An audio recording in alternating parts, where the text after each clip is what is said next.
Welcome back to another episode of Red Tinted Glasses. It's Tuesday night and there's been some big news. No, it's just us live. The dynamic duo are back. Nope, still not me and Callum. It's Phil joining me on the podcast tonight. Phil, how are you? I'm good. Not looking back in anger at the weekend's result, so could be worse. Yes, getting in straight away with the Oasis one. Good to see you're on board with that. Coming up on tonight's episode, we will look back, not in anger, as you said, Phil, on the win from the weekend as the Dons make it 9 points out of 9 to start the league campaign. We'll be talking transfers. The January, geez, I'm getting well ahead of myself. The summer transfer window closes on Friday night at 11:30 in Scotland. What do the Dons need to do to strengthen? Could we see some departures as well? If you are joining us live on the podcast tonight here on YouTube, then put down your comments, as some of you already have. We'll keep a star of them and bring them up later on in the show. And we'll also give both our thoughts on the Ross County game before I was joined a little bit earlier in the day by Ross County reporter from the Press and Journal, Andy Skinner, to give us the opposition view. So, Phil, the feel-good factor continues. Another impressive win. 2 changes to the side that beat Queen's Park. Rubizic coming in for Jack Milne and Topi Keskinen getting his first Dons start, replacing Shaden Morris. And it was that start to the game on Sunday that really made the difference, that high-intensity first half an hour, which even drove Killie into an early change. Yeah, I mean, like you said, I think it was 2 changes that we kind of thought were going to happen anyway. So I don't think there was much shock in the team, but yeah, a little bit of a shock in the start we had. It was like night and day compared to the Queen's Park game, so that was quite enjoyable to see. Yeah, really dominant first half from us. Like I say, I was surprised to see Killie make that change early on. There wasn't really any player on the pitch you could have probably singled out as being a weak link for them. I was surprised to see Watson go off, just with how highly coveted he is within the Killie support. But I actually thought it was because he picked up a little bit of a knock, and I can't remember if it was in the build-up to our goal, but Pape kind of stood on his ankle, and I don't know if he was playing with a little bit of a knock. I know McInnes tried to play it off as needing some support up there for Marley Watkins, but I wondered if there was maybe a little bit of protection ahead of their game on Thursday night. Oh, could well be. Yeah, I mean, if that's the case, it makes sense. Because, like I say, I was a bit confused to see him going off because he's usually one of their more influential players from the midfield. But no complaints because, like I say, it just really helped us really keep a chokehold on the game and sort of keep controlling the ball in the midfield and getting the team driving forward. And one thing that was quite evident in that opening exchanges as well was with Topi getting his first Don start, there was a fear factor almost from that Kilmarnock defence because they very quickly doubled up on him in the opening exchanges and to our benefit allowed a strong attack coming down from the left-hand side in both Jamie McGrath and Jack McKenzie, ultimately where our first goal comes from. But for that first kind of half an hour, we're probably lacking that killer instinct in front of goal. The kind of Sokler couldn't quite sort his feet to get on the end of a Jack McKenzie cross. And then Pape himself, again, also kind of fluffing his lines. He's better when the ball comes to him in the air. Yeah, I think the Pape one, I think he just wasn't expecting it, in all honesty. I think it was Sokler went up for it at the front post. I think he full-heartedly expected him to get at the end of it, and it was kind of a bit of a snapshot. I think Sokler's one, I think it was in the second half, the sort of blaze over the bar was a bit of a tough one. From where we were, I wasn't sure if he took a bobble, but he could actually have taken a touch for that one. Yeah, I think it's unfortunate because I thought his movement on Sunday was great. I thought what he was doing off the ball was really good. It was just like you say, that sort of killer instinct and having that sort of clinical nature in the box that's let him down. And it is unfortunate because as a striker, you're always going to be judged against your goal count as opposed to how well you move and bring the midfield into the game. But like you say, I thought Keskinen was really positive, and I think it was evidenced in the first half. I was having a quick look at the stats where we came on, and Futmob had it down as 20 touches in the opponent's box in the first half alone. I think Keskinen's sort of the space he gave McGrath, but also just his desire to drive into the box as well, was something that I think was missing. The past week against Queen's Park. Yeah, I mean, Adam Heddle calling Sunday's win comfortable, didn't feel like we were going to concede, looked fantastic onto Saturday. I think throughout that first half, we did look extremely comfortable. We did look like scoring. For me, the only kind of slight frustration, and I guess this was going to come in time anyway, was there was maybe a hesitation to get a shot away, or we tried to play a pass instead of taking the option to have a shot. And sometimes I felt once we got to the edge of the box, that fast break that we'd done immediately slowed down, but ultimately hasn't proved to cost us. As I said, if that's the only thing we've got to gripe about right now, then hey, we're doing well. Yeah, I mean, it's one thing I think we quite often share an opinion on. It was something we spoke about last season and something we've spoken about in the game so far this season. It's by no way sort of us trying to bash, or nitpick at the team. It's probably just what our view on it is, and we're probably the minority. But I was with you. I thought there was a few times where you're just sort of willing McGrath or Nielsen or Shinnie just to have a pop from 20 yards out and just test the keeper a little bit. And like you said, did at times kind of feel like we were trying to just pass it into the net, and the same sort of thing did happen against Queen's Park, which probably was why we looked a little bit less direct, and a little bit less sort of imposing in the final third. Yeah, and on the day of reunions, obviously a band that people were calling for a reunion we haven't seen. We've got our own dancing queen, our king, in Pape himself, showing those moves, heading the ball and heading the Dons into the lead. Mark Leslie, I love Pape, cult hero for me already, offers something nobody else in the team does, maybe in the way that he controls the ball, and like himself and the fans, we don't know what's coming next. Mark goes on to say, very different style from Clarkson, who will likely play in the 10. And I'm assuming Mark's referring to when Leighton is back being fit. And I guess really on Pape, it is that unknown quantity that is not only affecting fans, but defenders as well. Yeah, I think it is that.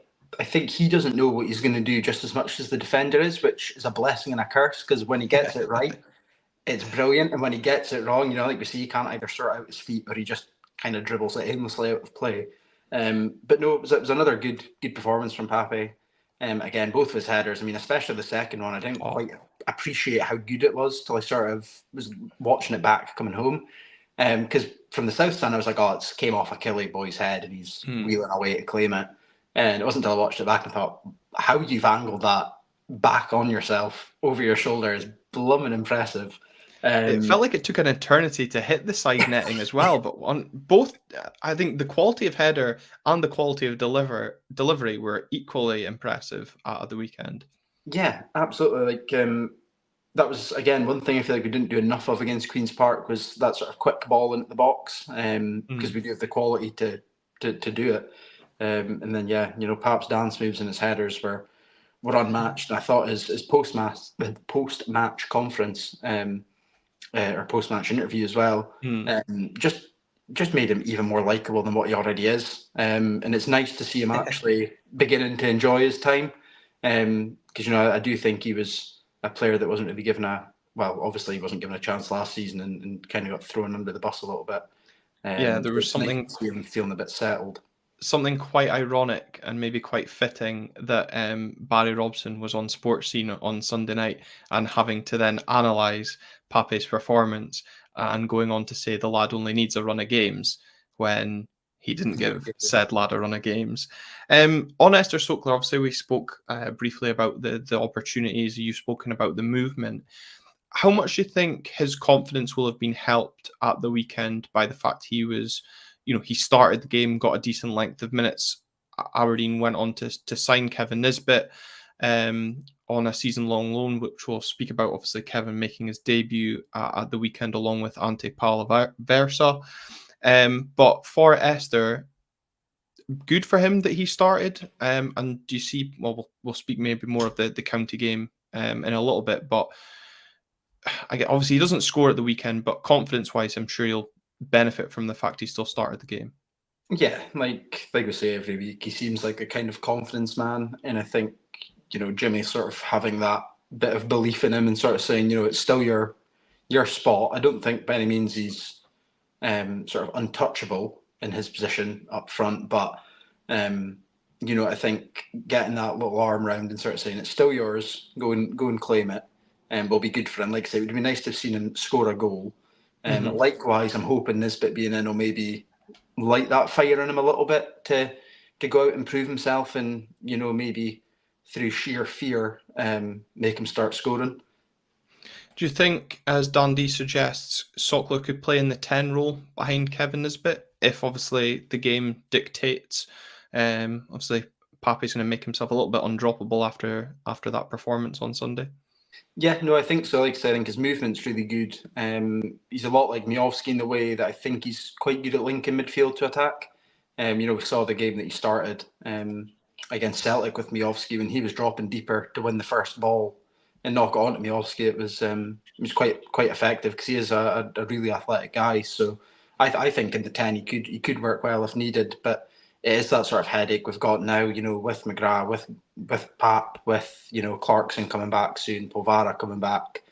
It's a nice headache to have, but it's a headache nonetheless of sort of how you try and best utilize all these players.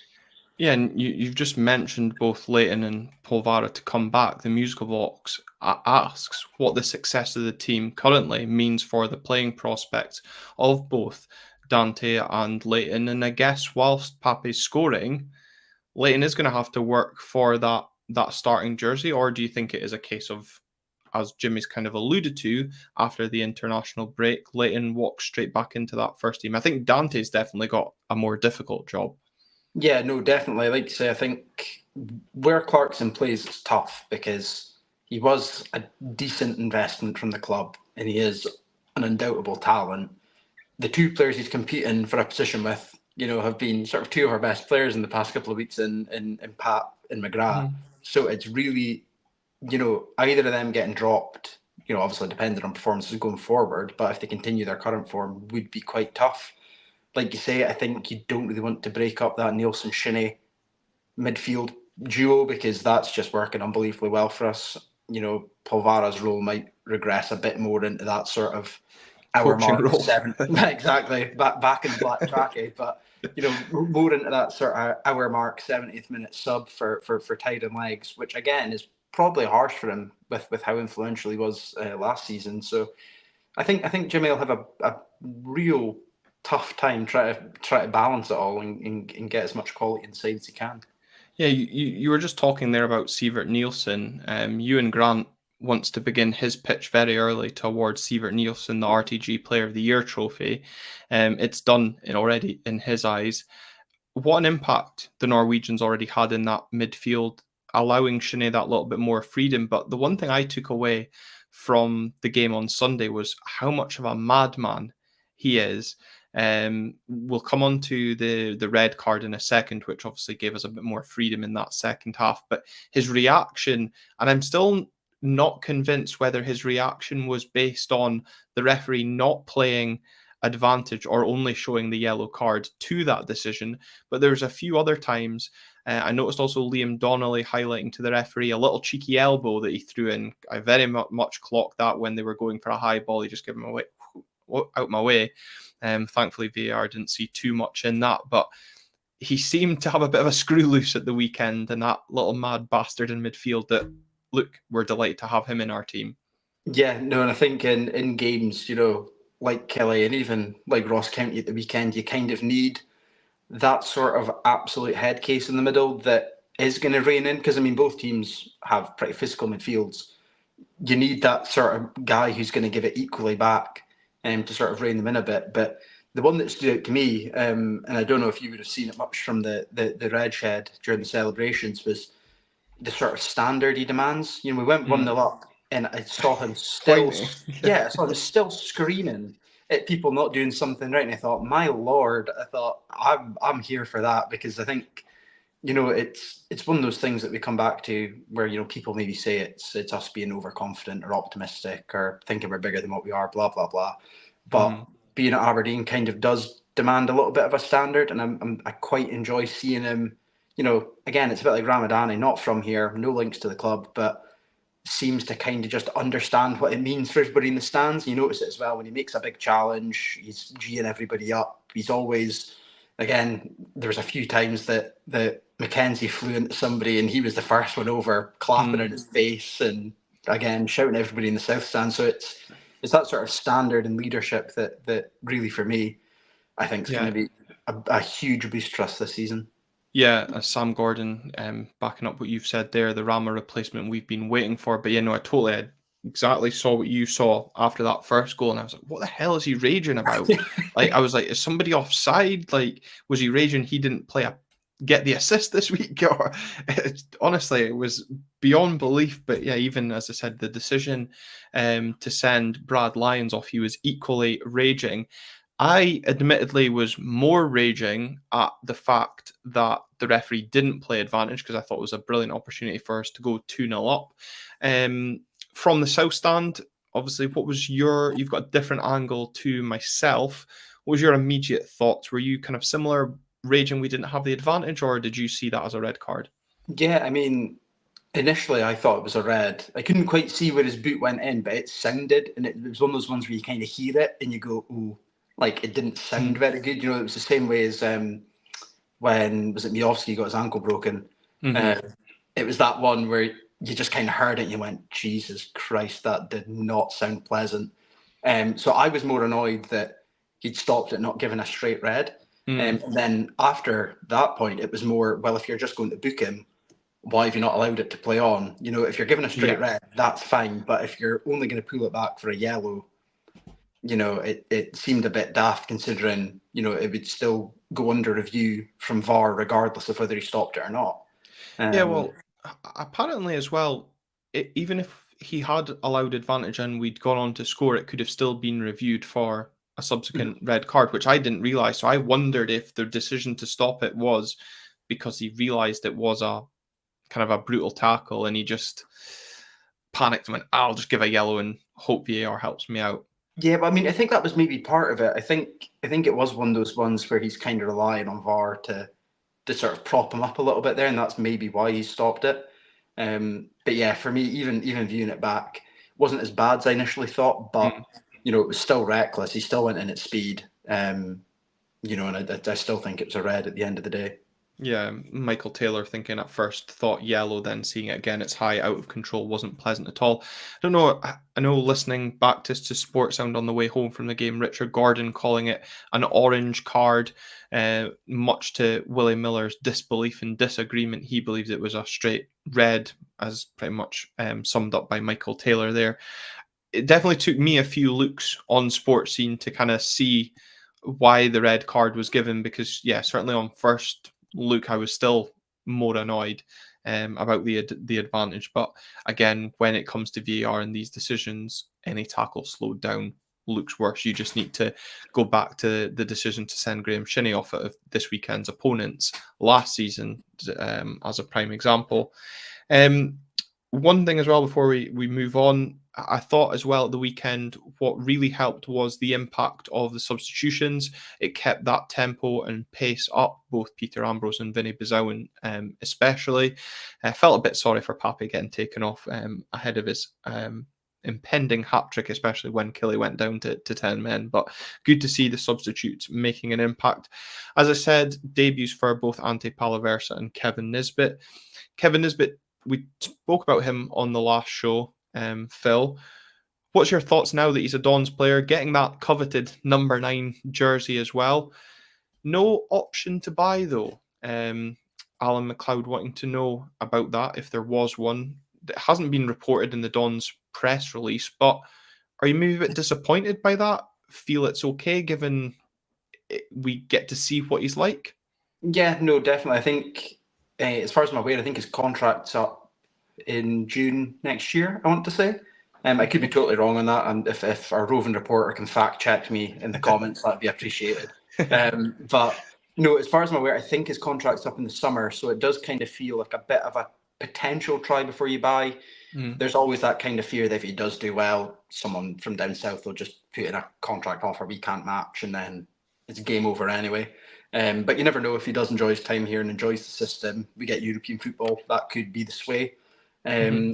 So yeah, I'm more positive about it than I was last week. I know that I was quite critical about it last week, but having sort of heard what Nisbet's come out and said in his sort of interviews with the club, and sort of how much he's buying into being at Aberdeen, just makes it all the more sweeter as well. The fact that he's annoyed half of my current city. So yeah, the fact he turned down Hibs always makes it a bit sweeter. I've lost count of how many signings have chosen us over the green half of Edinburgh as well. But I think, yeah, it's kind of no strings attached, I guess, when it comes to a loan signing. I still hope that Millwall are paying a decent chunk of his wages, because I'm sure the Championship wages will command quite a high fee. But look, we know what he's capable of at this level. And look, if he can get fit and he can get firing, again, it's another option.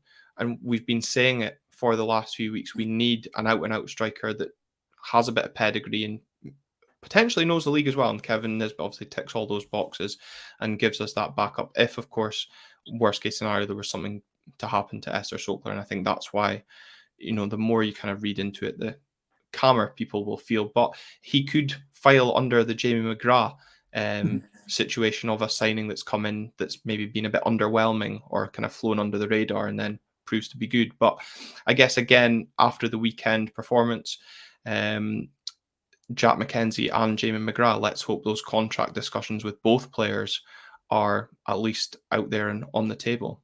Yeah, no, absolutely. I think they should really be prioritised, especially before we eat closer to January.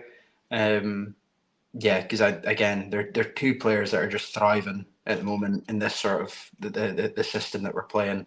I think I can't remember what the stat was that I saw on Twitter the other day, but McGrath's basically had 7 goal involvements in like the past 4 games. So yeah, if we can keep on getting that level of numbers out of him, then we're laughing. Yeah. Your roving reporter has come back to tell you that there's 2 years left on Kevin Nisbet's contract. That's unfortunate.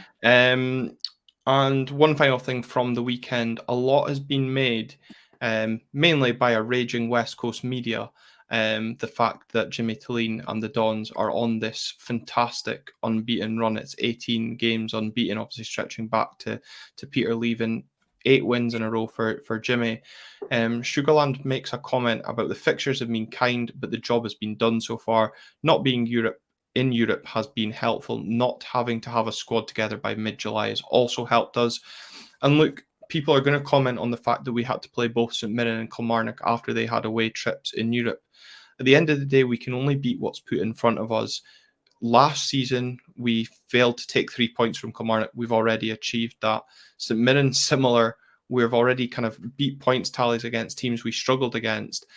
And it's an obvious improvement. But from an Aberdeen point of view, again, we've given ourselves that platform that we spoke about when the fixtures were released. That optimism in us when we spoke about getting 9 out of 9. Some people laughed. Some people weren't sure, given the state of the squad. But given the state of the squad, Jimmy's got a tune out of players many didn't expect to. And we now go into the game of the weekend full of confidence and full of momentum as well. Yeah, and I mean, like you say, you can only play who's in front of you. How many times have we had absolutely torrid starts to the season? Where we've had to go to Parkhead on opening day, or we've had maybe an easy game, quote unquote, to start off, and then had a sort of string of Celtic, Europe, Hearts, Hibs, teams that are a bit more of a step up in quality. So he's done what he can. He was on Premier Sports obviously the other day speaking about the 3-year project and how he's not looking to build his entire brand and his entire squad in one season. So even the sort of concerns about maybe how weak the squad was looking come match day 1, shouldn't be read into too much either. Yeah, and I guess Rome wasn't built in a day, and little by little we'll get there. Yeah, there we go. Right, on to the transfers then. As we've already discussed, Kevin Nisbet joining the Dons, but there was a departure since we last convened, Phil. Tricky Dicky Richard Jensen has joined Danish Club Vejle on a season-long loan. Maybe a bit of a surprise to see the Finnish international leave the club. Yeah, a little bit. I would have probably expected him to go if we'd brought in another centre half, which to me alludes to the fact we're maybe looking to bring in another one. I think it's probably a good move for him. He didn't look like he was getting a sniffing at the team, and it's probably best for him to be playing a little bit more regular, in the hopes to sort of maintain his Finnish squad status. But like I say, hopefully that means we're maybe looking at another left-sided centre back coming in. On the left-sided centre back or left-sided defender, what's your thoughts then on James McGarry? Because everyone seems to be immediately jumping on the fact that we need one, but we've got a left-footed defender that hasn't seen a lot of minutes during his Don's career. Obviously, hamstring issues affected him last season. Do you have much hope for him this season? I know he's a player that's maybe struggled to impress some of the support in appearances so far. Yeah, I mean, again, it's a weird one. I think just due to the fact that he's actually had some minutes under Jimmy, that I'm more inclined to say he's likely to stay as opposed to maybe on the other fullback position in terms of Jayden Richardson, who's not even featuring in a matchday squad yet, let alone had minutes. So it's a hard one. You can't really defend. His crossing's a bit 50-50, but he's quite rapid and it kind of saves his bacon quite often. So yeah, I'd be inclined to see a little bit more of him before making a judgment. Really writing him off. Yeah, exactly. I've made that mistake too much already of just writing a player off. Did it with Gueye, did it with Shady Mo, and now I'm thinking they're the best players in the world. So yeah, William Matheson also saying hasn't seen enough of McGarry, so trying not to jump to any conclusions. But then goes on to say, okay, I will get him gone, high wages, I reckon. So pretty much summing up an Aberdeen fan in one comment there. On the centre backs as well, has Jack Milne's performance against Queen's Park maybe solved that issue in the sense if we are looking, it's potentially resolved? Stevie saying Jack Milne surprised everyone with his performance at centre back. So could that backup potentially have pushed Richard Jensen further down the pecking order, and now Jack Milne and Angus MacDonald are seen as the two backups? Yeah, I mean, it could well be. Like I say, I mean, I'm quite a one for a left-footed centre half playing at left centre half. We all saw how ropey it was at times seeing the likes of Ash Taylor trying to use his left foot. So I'd be inclined to hope we've maybe got somebody else coming in. Maybe not an Abani Bawat, but someone else who's accustomed to being a left-sided centre half. See what I don't want Google search has produced this between now and Friday. Exactly. I don't want to get too confident in my predictions here, but I'm going to say, definitely maybe looking at a new centre half coming in now that Jensen's away. Now, there we go. We're up to 3. Right back is the one where a lot of you have concerns about. Probably the main concern is around whether or not Nicky Devlin can last the season. We obviously saw towards the end of last season where he began to tire in games. Could Jack Milne again be that utility player in covering both centre back and right back? Obviously, Kaiser commenting on the performance when he came on against Celtic in the semi-final and probably has looked quite good for Aberdeen in that right back role. One player that we haven't seen yet this season and maybe not getting the chance that Jimmy Thelin has promised everyone, as Sam Gordon points out, is Jayden Richardson. What does the future hold for Jayden? Will he still remain at Aberdeen by the close of transfer window, or do you expect him to potentially leave the club, whether it's a loan or on a permanent basis? Yeah, it's a tough one. Like I say, I think just the fact he's not really had many minutes sort of makes it seem like he's maybe going to be out the door, half the world away, maybe to Colombia perhaps. So I'm not sure whether it'll be permanent or on loan. I would be inclined to say another loan perhaps. Because I do still think there could be something there. I don't quite know what the thing that's there is, but I like to think there's maybe a player in there somewhere. Mm-hmm. I posed this question on our Twitter page at RTG_podcast if you don't follow us on there, or X to give it its proper name that nobody ever calls it. Ewan Grant, who is obviously tuned in tonight, would like a winger worth mucho Davy dollars. Colin Gale, I don't know if you're tuning in tonight. He wants to see a right winger coming in. Fraser Wallace wants a left winger. But the general census was around right back cover, but also a winger with different people calling for different sides. Captain Dandy saying that he's fairly comfortable with things as they stand. Clarkson still to come back. Polvara as well before Christmas. He's happy enough with Milne covering the right back area. Do you agree on some of those thoughts there around the need for a winger? And if so, what side is your preference on that? Yeah, I mean, I'm sort of in agreement with pretty much everything that's been put forward. I think the sort of slight knock that Devlin took the other day kind of made me think, oh, maybe we do need a bit more of an out and out fullback in case emergencies. As much as Milne, I think we'd be fine slotting in. I think maybe having someone of the sort of ilk of Nicky Devlin would be quite beneficial. Our midfield, I think, is pretty stacked up. So I don't think we're needing any more support in that department. But a winger, definitely. Supersonic right winger, as Dandy says. A supersonic right winger would do me just fine. But maybe someone of the same sort of rock and roll star caliber that Pap's moulding into.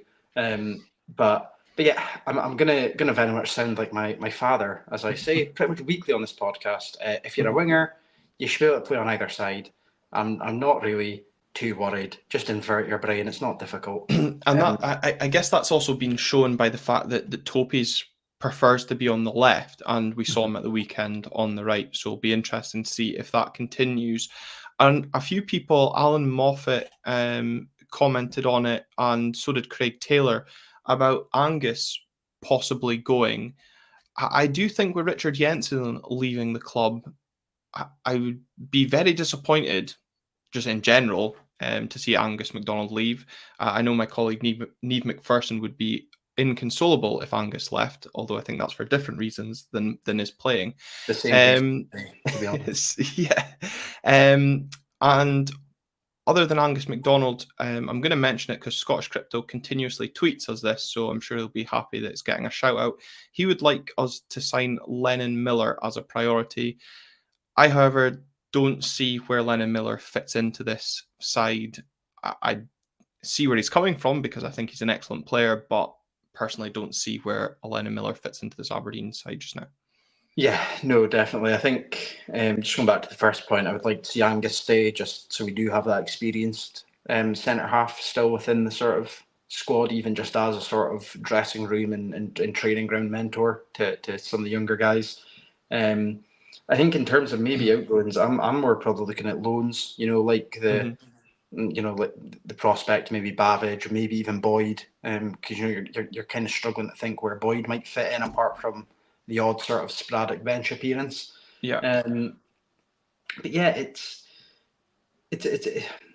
interesting. Like you say, Len Miller's a superb player. I think we would all love him to come to Aberdeen because he's got bags of potential and he's already, looking the part at quite a young age. I just think that the money that Motherwell would ask from another team in Scotland would be just too much for us to go at, I think. And Agreed. Also, say, I think you would struggle to get him in just now, because you don't really want him holding. You're probably wanting him more in the 10, and then it's a case of, like you say, when Clarkson's back, does he play over him? Does he play over McGrath? I think it'd be tough to fit him in. Yeah, and I think you're right. They'll demand a huge fee, and especially if we come calling, they know we've got money behind us after Boyan's departure as well.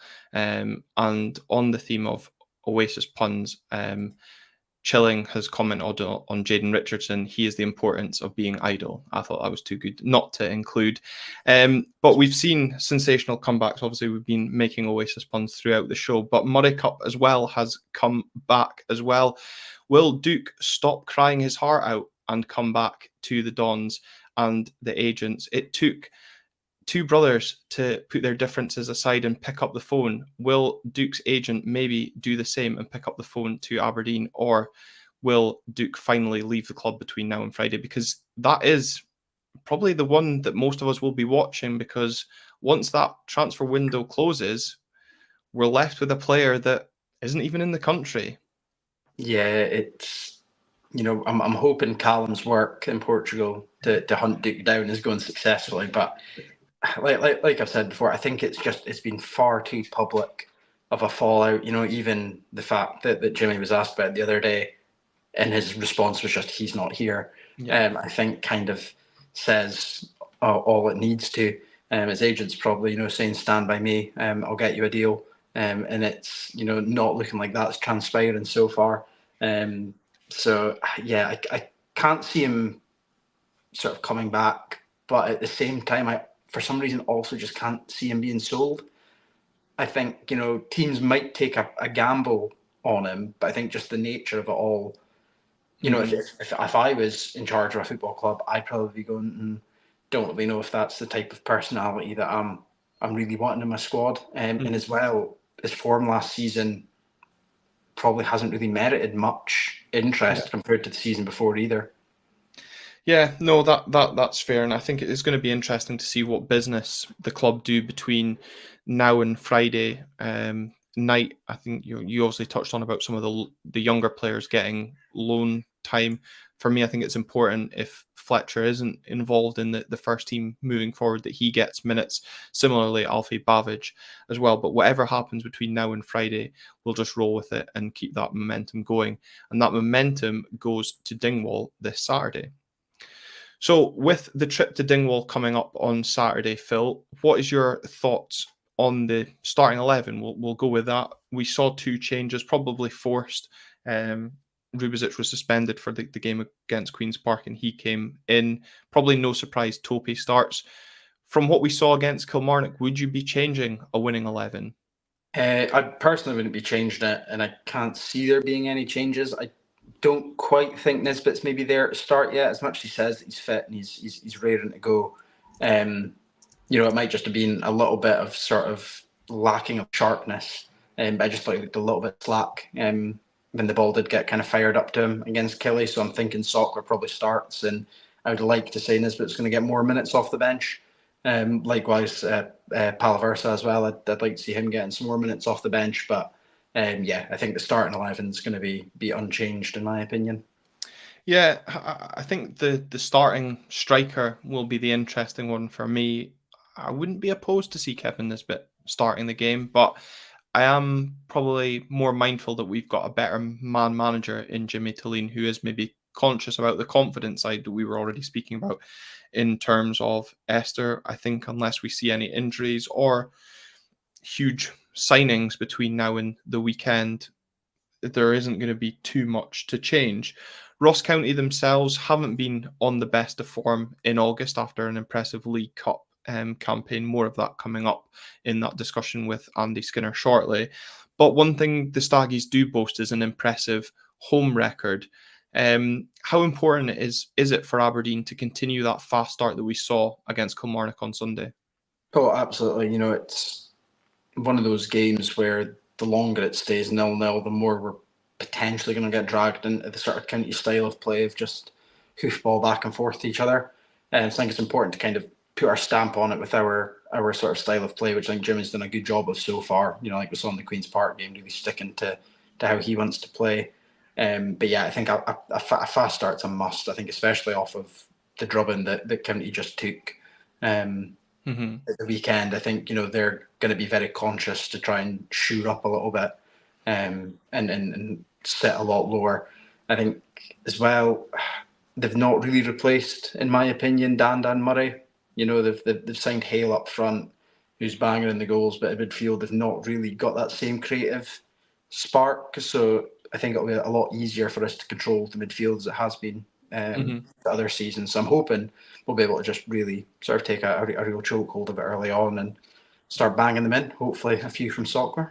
Yeah, I think, well, obviously, as I said, the chat coming up with Andy, he kind of goes into the replacements for both Simon and Jan Danda that you've talked about.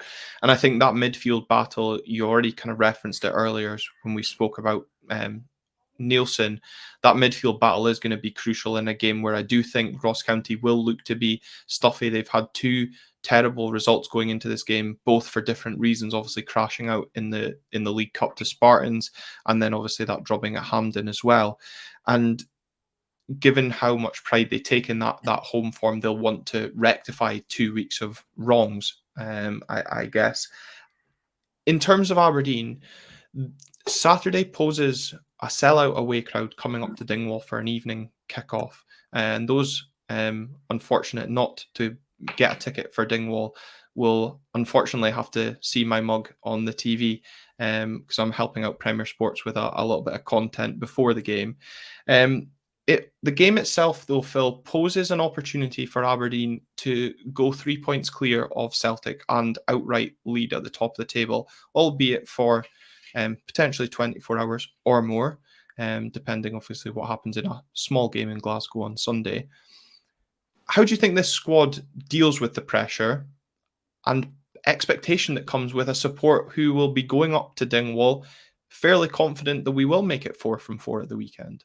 Yeah, I think there will be a pressure there, and I think the team, is kind of alluded to it. They know what it means to play for Aberdeen, but I think at the same time, where there'll be a lot of pressure from almost the expectation of all of us as fans, there's that level of understanding now, I think, as well, where we're not going to be on their back. Mm-hmm. It's the pressure that there is all from a place of support. So no, I think it'll be great for the team, especially if they can, albeit we've not played any of the big teams yet, and like you say, it could all change within 24 hours, but it would almost kind of be a tangible way to sort of look at the progress they've made and a sort of positive reinforcement for how they're playing under Jimmy, to just see themselves top of the league and undefeated. Yeah, no, absolutely. And kind of reward for not only the players, but the fans for buying into Jimmy's philosophy and kind of, as you say, sticking with the team through those times in games. Queen's Park obviously sticks out. Maybe the last 10 minutes of the St Johnstone game is we wound our knickers up at. But ultimately, we're grinding out results, which we haven't kind of been doing recently. And Dave McLennan saying that he thinks the sold-out late kickoff will motivate the team.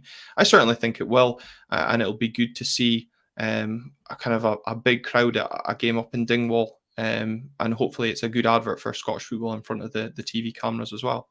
Yeah, no, absolutely. Like I said, how many times have we seen games against the likes of Ross County when there's a bit riding on it, they've just let them slide away. So hopefully we can just, come out on all cylinders. One and done. There we go. That is our thoughts on the game at the weekend. As I said earlier this afternoon, I caught up with Press and Journal reporter who follows Ross County home and away, Andy Skinner, to get the opposition insight into this weekend's opponents. Andy, welcome along to Red Tinted Glasses. How are you doing today? Oh, I'm very well, thanks, Glenn. Nice to see you again, and now looking forward to looking ahead to the game this weekend. It's generated a bit of interest in the local area, so I'm sure you'll be looking forward to making the trip up the A96 yourself. I am actually looking forward to coming up to the game this weekend. It's not often I get to do many away games just now, and I think the fact that this is a late kickoff as well has certainly captured the excitement. Obviously, the start to the season from an Aberdeen point of view. We'll speak more about the late kickoff a little bit as we get into the kind of opposition insight, as you're so helpful to provide us with. But I want to kind of take it back to last season. Obviously, for the second time in 2 seasons, Ross County survived that Premiership playoff this season last season maybe a bit more comfortable than previous exploits. And Don Cowie entrusted with the role on a full-time basis, so he had that summer period to bring in his own players. He's looked to strengthen up top. Ronan Hale, probably the more noticeable of the names in replacing Simon Murray. Just how has Don Cowie and Ross County approached the summer into the start of the season for maybe some of the viewers and listeners that haven't had as much of an eye on that you have? Yeah, it's probably been a mixture of both. Trying to keep a bit of the continuity going from, the momentum that kept them up last season, basically. Because, particularly the home form was something that really developed and flourished under Don Cowie after he took interim charge last season. Notable wins mainly against Rangers, but Hearts and Hibs as well, which allowed them to go into that playoff game with a bit more, momentum behind them compared to the previous season. And yeah, as I say, the fact that they did such a job on Wraith Rovers, I think, gave them that belief again that, we're a Premiership team. That showed on that occasion. There was a gulf between the two sides that was very noticeable across the two legs. And so I suppose it's been about trying to take that into this season, given that Don's obviously landed the job permanently now. But I suppose the other factor is, obviously having to oversee a bit of a turnaround in the squad, because between obviously Simon Murray departing for Dundee, Jan Danda going to Hearts, and the skipper Jack Baldwin leaving to join Northampton, there's a lot of real important key players that have kind of left in one go, and along with a number of loan players that made a decent impact in the second half of last season as well. It's not something that Ross County aren't used to by any means. The last few summers have been very much a transition for them, and sometimes it's led to slightly slow start to the campaign. That would perhaps look to be the case to this point as far as the league is concerned. But I think Don is happy with the recruitment that he's done. You mentioned Ronan Hale as being the kind of marquee signing, you'd maybe say, or certainly the most eye-catching one, having really impressed over in Northern Ireland for Cliftonville. Very similar story to that of Liam Boyce, who came over and made the same move a decade ago and has gone on to have a really successful career. There have been other additions to the back line, Akil Wright and Ricky Lamy, who's injured just now, coming in to add a bit more depth in that position, and some pretty eye-catching midfield signings as well. Obviously Jan Danda was responsible for so much of the creative spark that helped the likes of Simon Murray thrive last season. And guys like Noah Chilvers have come in from Colchester United. Josh Nisbet from Central Coast Mariners is a really exciting one. He's the latest addition, who won the A-League Player of the Year last season and helped his club to a treble. So 2 international caps for Australia as well. There's a lot of excitement about the fact that County have managed to convince him to make the move to Dingwall. So, that's just a brief summary. They've made 10 signings in all, but, certainly an emphasis, I would say, on strengthening that spine of the team. Because the system they play is normally, 3 centre halves with perhaps not the same kind of emphasis on natural wingers as such. And, that's one area where they're still quite light. They may add further before the transfer window shuts on Friday, but certainly that spine of the team is probably, where they were hit most in terms of players leaving, and it's probably no surprise to see that Don has looked to that as being the area to really strengthen this summer. Yeah, of course, I forgot about Jack Baldwin's departure and the fact that's going to be one less booking for the referee to issue this weekend, because he was always unassured. And I think it is quite impressive that Ross County have managed to secure the signing of Josh Nisbet, as you said, swapping the Central Coast of Australia and the Central Coast Mariners for the Cromarty Firth. That is very impressive in managing to pull that off. Yeah, on a day like today, I'm sure you've got some good views, and it's a bit blustery, but at least the sun's shining. I think, as you said, Ross County missing that kind of creativity, that spine of the team having to change. I think when the League Cup draw was made, it was maybe seen as going to be a bit of a challenge, obviously coming up against the opposition that they defeated in Wraith, Hamilton, who themselves have had a bit of a turbulent summer, and then in both Stirling and Stranraer. But Ross County saw off that League Cup challenge, much like Aberdeen, and were successful in winning all their League Cup group stage games. That must have given them some confidence going into the league campaign. Unfortunately, unlike ourselves in Aberdeen, that confidence and maybe form from the League Cup has not carried into the month of August, as Ross County have failed to win a game and subsequently lost to Spartans, and who now Aberdeen go on to face in that cup quarter-final. That must have been probably the biggest disappointment so far from the month. Yeah, I would say so, because when the draw was made off the back of such a successful League Cup group campaign, Spartans were the lowest ranked team remaining in the competition. Clearly due a lot of respect for the way that they came through their group.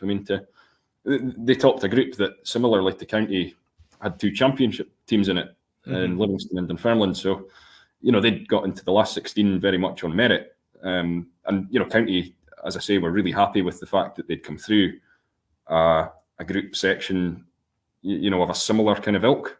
Mm-hmm. So, the performance at Spartans was really flat. It was one that Spartans completely deserved to win.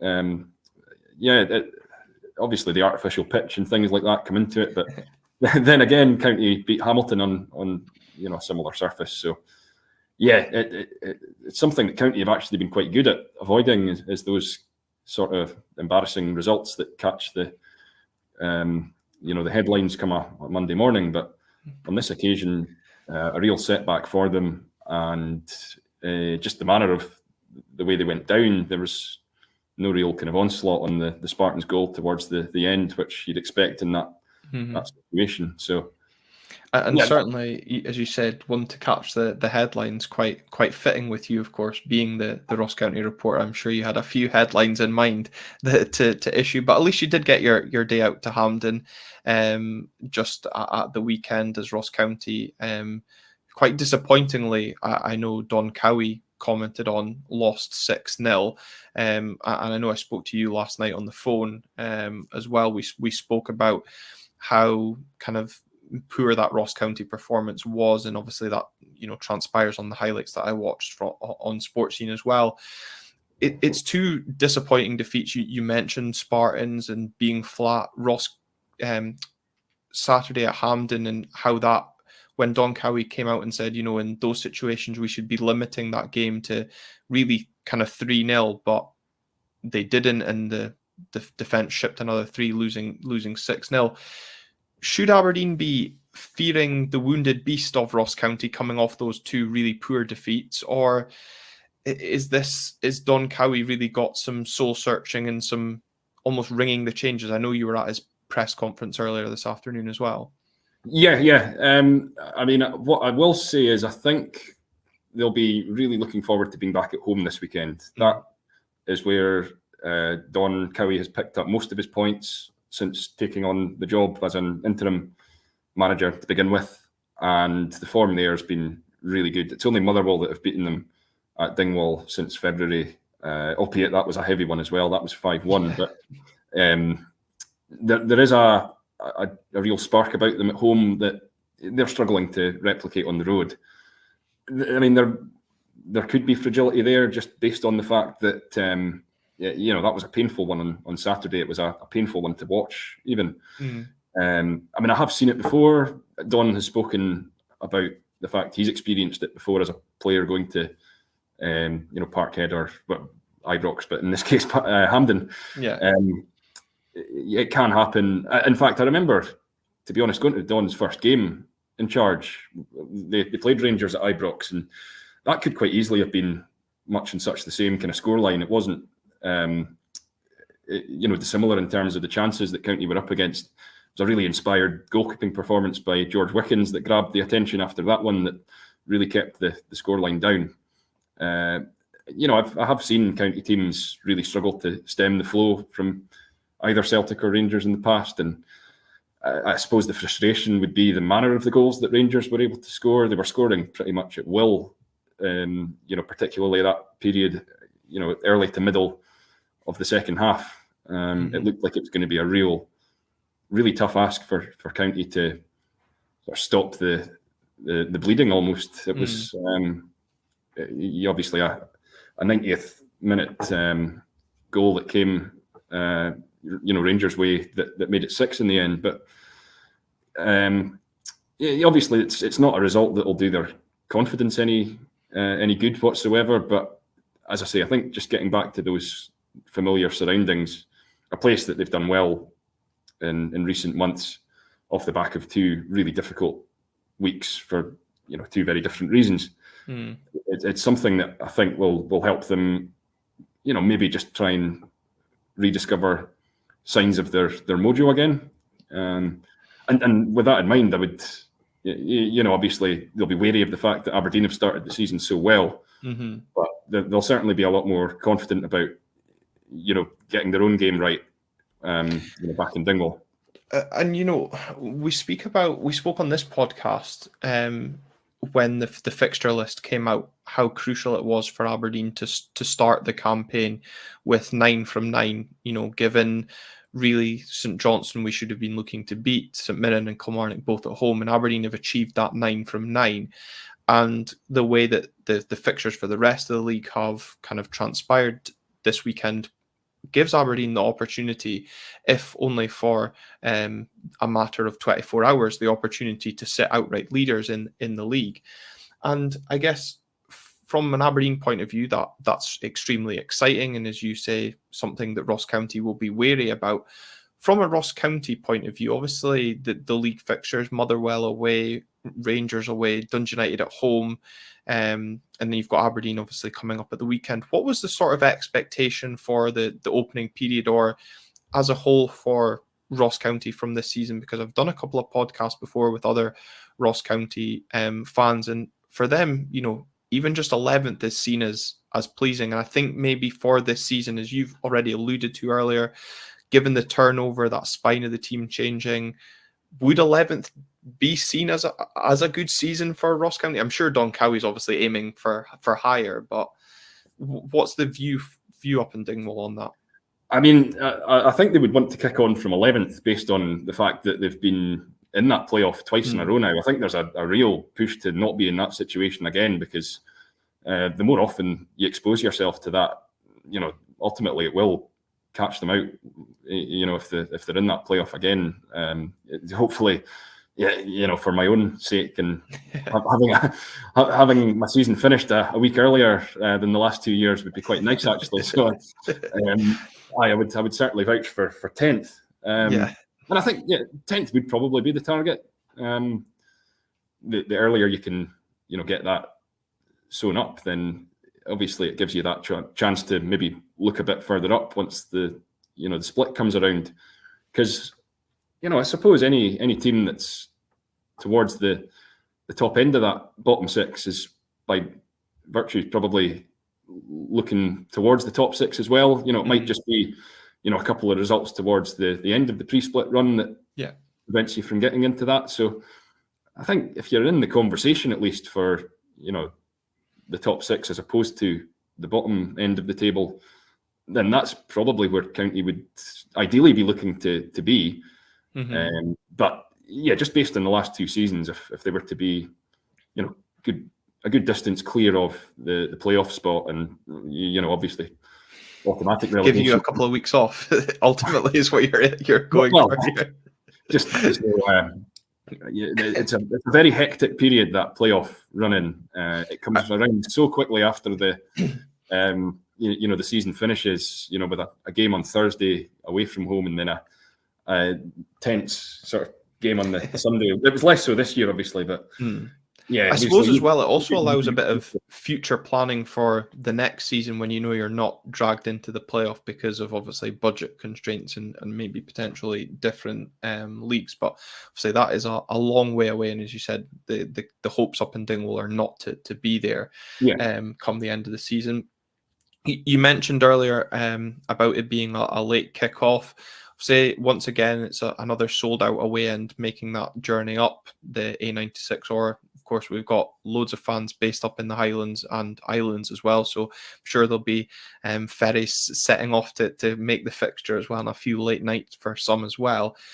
In terms of the reaction to a late kickoff in Dingwall, it's not something that's seen all too often. Is that ticket sales and excitement being bought into, or have the last couple of weeks dampened that slightly?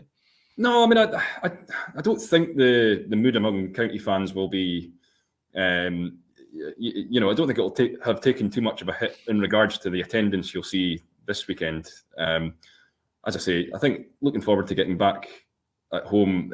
The main logistical factor might be, you mentioned there, some of the transport methods by which county fans have to get to the games.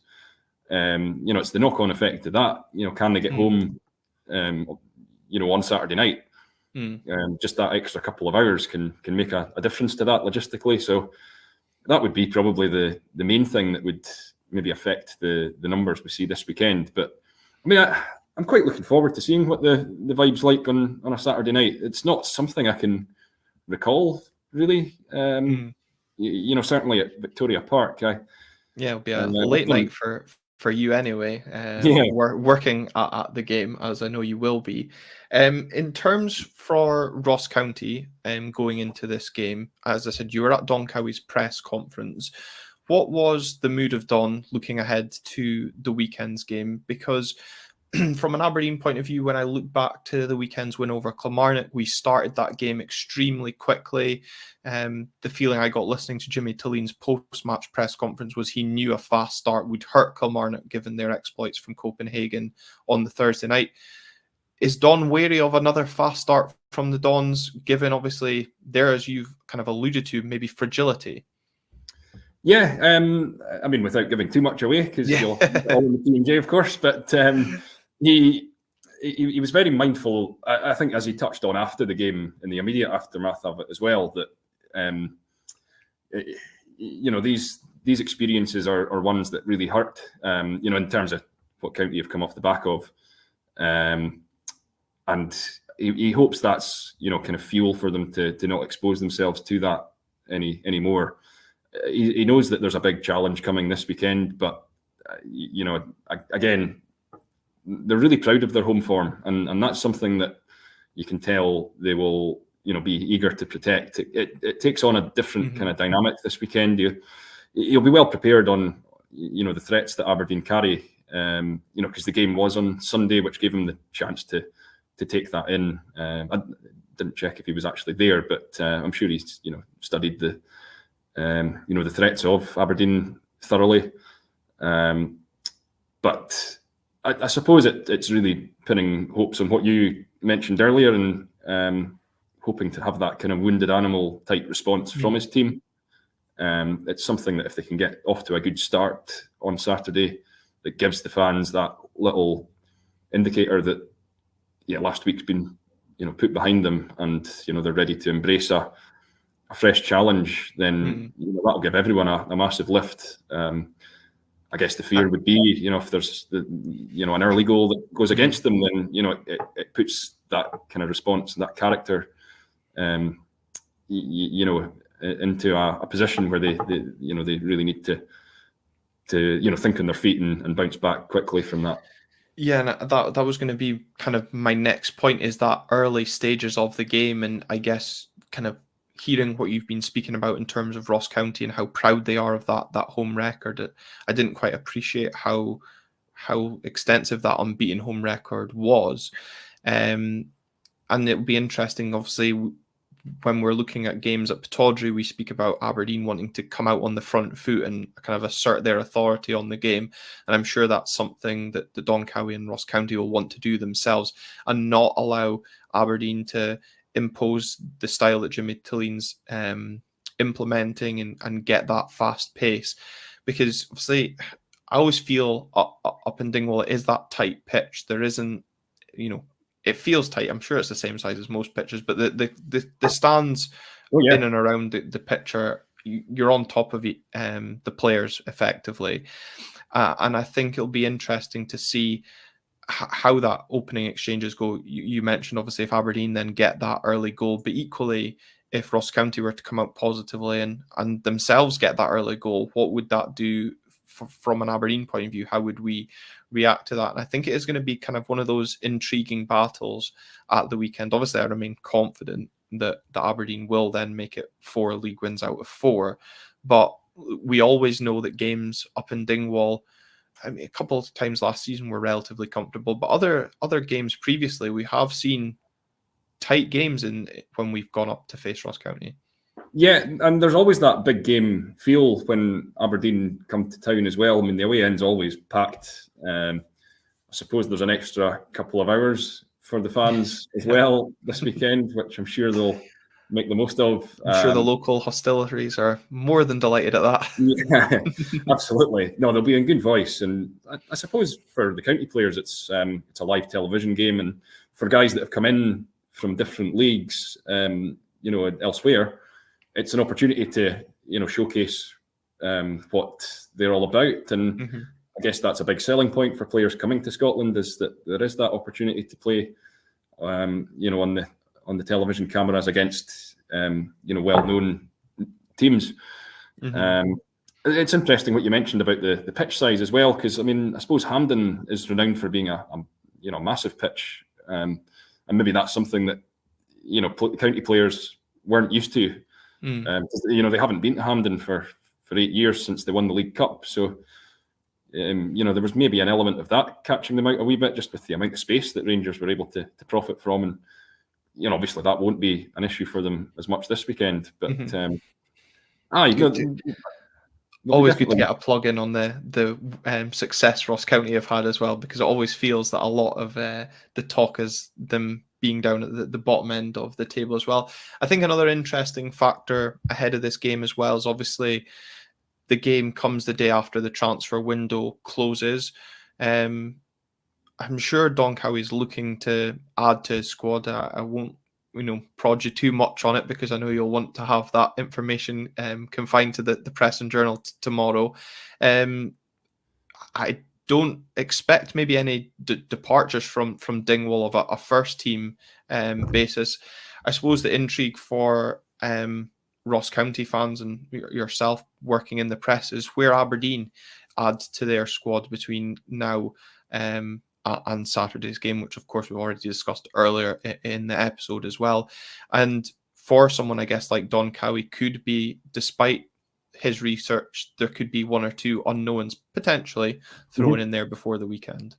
Absolutely. I mean, yeah, just to keep things very vague, in 10 years of doing this job, I've learned to expect the unexpected when it comes to this last few days of the window. So, I mean, I wouldn't be kind of saying anything too decisively one way or another, with 3 days still to go, one way or another. So for both sides, they could well have new faces among them. I mean, both teams have strengthened already quite heavily, and they will probably be quite happy with the work that's been done so far. There probably is still that kind of unknown element, with regards to both sides, because some of Aberdeen's signings are quite new in the door as well. Clearly, County will know all about Kevin Nisbet, but when it comes to Keskinen, it was clear from having been at the Kilmarnock game on Sunday. It was evident that Kilmarnock had really put a lot of focus on him, given the positive start he'd made the week before. So, obviously there are new threats for County to deal with this weekend, and I suppose if there are fresh faces in at Pittodrie before then there will be that kind of excitement among the Dons crowd at potentially seeing them for the first time as well. Yeah, and it's funny you mentioned that attention that Kilmarnock paid to Keskinen, and I wonder if Don, like yourself, kind of noticed that, because I personally felt in that game against Kilmarnock, them doubling up on Topi allowed more space on the left-hand side for Jack McKenzie and Jamie McGrath to exploit Kilmarnock's right-hand side, ultimately where the first goal came from at the weekend. So, risk and reward, I guess, in doubling up against threats. But it'll really be interesting to see how the game goes at the weekend. I'm really excited for it. It's always nice to have a trip up north rather than the usual trips down south. And I know for you personally, it's always a pleasure when Aberdeen come, because obviously a few familiar faces come up to visit you in Inverness. Shout out to Keith, because I know he'll be tuning in for that one as well. I know, I'm sure he's already booked the spare room for you, Skinner. He has. But pleasure catching up with you both last night and also tonight, getting you on the podcast. And I hope it's an enjoyable game and there's not too many last-minute changes in the headline writing at the weekend as well. We can only dream. Yeah. No, pleasure, Glenn. Thank you very much for asking me on. And all the best with the journey up, and enjoy the 90 minutes in Dingwall. Yeah, I most certainly will. And of course, if you've enjoyed Andy's appearance on Red Tinted Glasses, you can catch all his coverage of Ross County in the Press and Journal. If you've enjoyed the episode tonight, remember to leave a like on the video as well. Comment your thoughts down below.